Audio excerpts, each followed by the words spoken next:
بسم الله الرحمن الرحيم.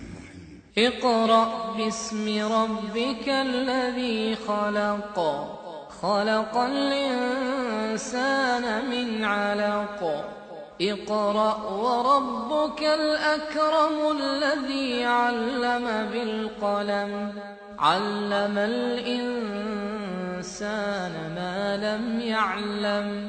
كلا إن الإنسان ليطغى أن رآه استغنى، إن إلى ربك الرجعى. أرأيت الذي ينهى عبدا إذا صلى، أرأيت إن كان على الهدى أو أمر بالتقوى، أرأيت إن كذب وتولى. ألم يعلم بأن الله يرى، كلا لئن لم ينته لنسفعا بالناصية، ناصية كاذبة خاطئة. فليدع ناديه، سندع الزبانية. كلا لا تطعه واسجد واقترب.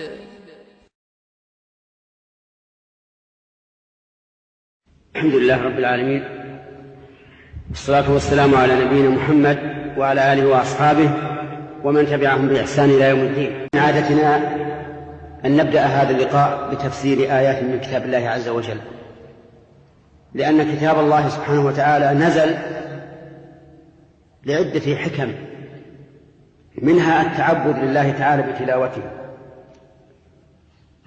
فإن تلاوة كتاب الله مما يقرب إلى الله، والحرف الواحد منه ثوابه 10 حسنات.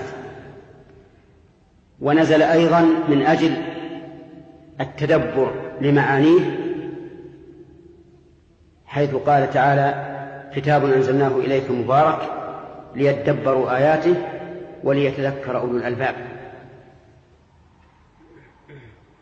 وهذه الحكمة غفل عنها كثير من الناس، لا أقول من عامة الناس، حتى من طلبة العلم تجد بعض الطلاب يعتنون بشرح الأحاديث أو كلام الفقهاء أو غيرهم من علماء الشريعة، لكن لا يعتنون بتفسير كتاب الله عز وجل، مع أن كتاب الله هو أم الكتب كلها وإليه مرجع الكتب، وكتاب الله عز وجل هو الذي كلفنا بأن نتدبر آياته وأن نتعظ بها. لهذا نرى أنه لا يليق بطالب العلم أن يعرض عن تفسير كتاب الله وهو يعتني بتفسير كلام غير الله عز وجل.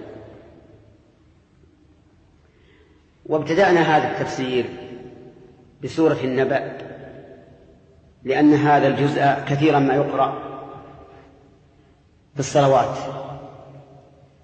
كصلاة المغرب والعشاء، فيسمعه العامة فيحسن أن يعرفوا معاني هذا الجزء من كتاب الله عز وجل. وآيات الله سبحانه وتعالى في الكتاب العزيز متشابهة، ربما تجد بعض الآيات بنصها ولفظها في موضع آخر، مثل قوله تعالى: يا أيها النبي جاهد الكفار والمنافقين واغلظ عليهم ومأواهم جهنم وبئس المصير. هذه الآية وردت بلفظها في مكان آخر في كتاب الله، وردت في التوبة ووردت في سورة التحريم. فكتاب الله تعالى يشبه بعضه بعضا. هذا اللقاء اليوم سيكون الذي نتكلم عليه من كتاب الله هو سورة اقرأ، إذ أننا ولله الحمد أكملنا ما سبق. يقول الله عز وجل: بسم الله الرحمن الرحيم، اقرأ باسم ربك الذي خلق. وفي البسملة بحث سبقت الإشارة إليه، لكن لا مانع من إعادته، وهو: هل البسملة آية من السورة التي تليها أم هي آية مستقلة؟ الصحيح أنها آية مستقلة، وأنها ليست من السورة التي تليها، فلا هي من الفاتحة ولا من البقرة ولا من آل عمران، بل هي آية مستقلة. ولهذا لو أن الإنسان في الصلاة قرأ الفاتحة بدون البسملة فصلاته صحيحة، لأن البسملة ليست منها. لكن سورة براءة لم تكتب فيها البسملة، لأنها لم تنزل البسملة بينها وبين سورة الأنفال، لكن اشتبه على الصحابة حين جمع القرآن فجعلوا فاصلا بين سورة الأنفال وسورة براءة ولم يكتبوا البسملة. يقول عز وجل: بسم الله الرحمن الرحيم، اقرأ باسم ربك الذي خلق، خلق الإنسان من علق، اقرأ وربك الأكرم الذي علم بالقلم، علم الإنسان ما لم يعلم. هذه الآيات أول ما نزل على الرسول عليه الصلاة والسلام من القرآن، هي أول ما نزل عليه من القرآن، نزلت عليه وهو يتعبد في غار حراء. وكان رسول الله صلى الله عليه وعلى آله وسلم أول ما بدأ به الوحي أنه يرى الرؤيا في المنام، يراها في المنام فتأتي مثل فلق الصبح، يعني يحدث ما يصدق هذه الرؤيا. وأول ما كان يرى هذه الرؤيا في ربيع الأول، فبقي 6 أشهر يرى مثل هذه الرؤيا ويراها تجيء مثل فلق الصبح. وفي رمضان نزل الوحي الذي يكون في اليقظة. والمدة بين ربيع الأول ورمضان كم؟ 6 شهور، وزمن الوحي 23 سنة. ولهذا جاء في الحديث أن الرؤيا الصالحة جزء من 46 جزءا من النبوة. لما كان يرى هذه الرؤيا التي تجيء مثل فلق الصبح حبب إليه الخلأ، يعني أن يخلو بنفسه ويبتعد عن هذا المجتمع الجاهلي. فرأى عليه الصلاة والسلام أن أحسن ما يخلو به هذا الغار الذي في جبل حراء، وهو غار في قمة الجبل لا يكاد يصعد إليه الإنسان القوي إلا بمشقة. فكان يصعد عليه الصلاة والسلام ويتحنث يتعبد الله عز وجل بما فتح الله عليه في هذا الغار.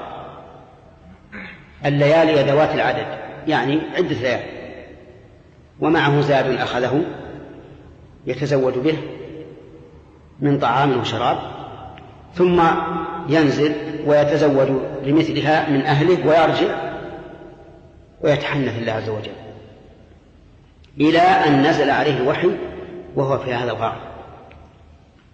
أتاه جبريل وأمره أن يقرأ، فقال: ما أنا بقارئ.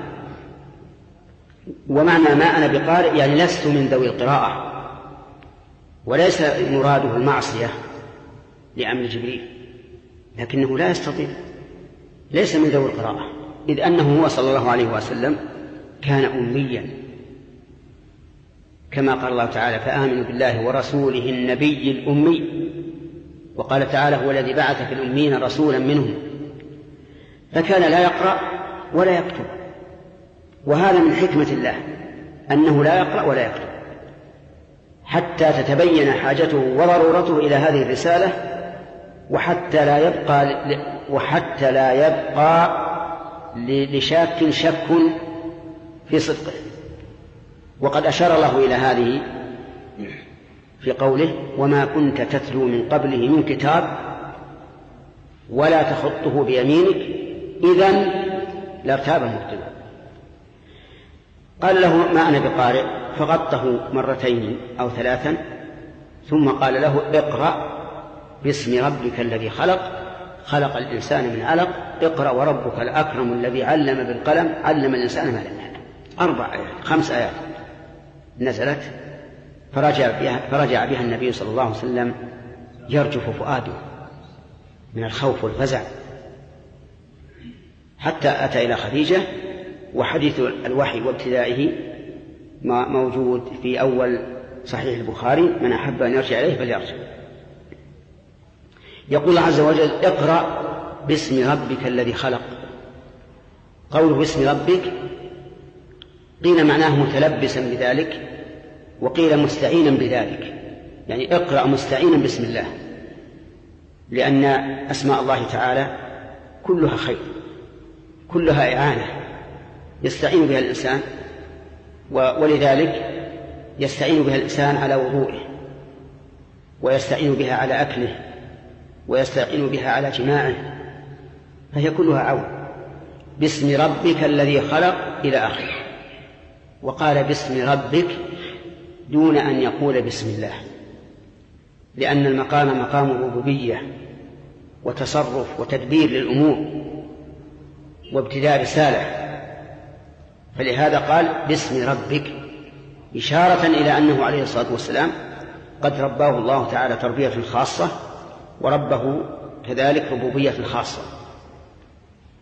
الذي خلق أي شيء؟ خلق كل شيء، كما قال تعالى: وخلق كل شيء فقدره تقديرا. وقال تعالى: الله خالق كل شيء وهو على كل شيء وكيل. فما من شيء في السماء ولا في الأرض من خفي وظاهر وصغير وكبير إلا وهو مخلوق لمن؟ لله عز وجل. ولهذا قال خلق، وحذف المفعول إشارة للعموم، لأن حذف المفعول يفيد العموم، إذ لو ذكر المفعول لتقيد الفعل به. مفهوم هذا الكلام؟ يعني لو قال خلق كذا تقيد الخلق بما ذكر فقط، لكن إذا قال خلق وأطلق صار عاما، فهو خالق كل شيء جل وعلا. ثم قال خلق الإنسان من علق، فنص وخص خلق الإنسان تكريما للإنسان وتشريفا للإنسان، لأن الله تعالى يقول: ولقد كرمنا بني آدم وحملناهم في البر والبحر ورزقناهم من الطيبات وفضلناهم على كثير ممن خلقنا تفضيلا.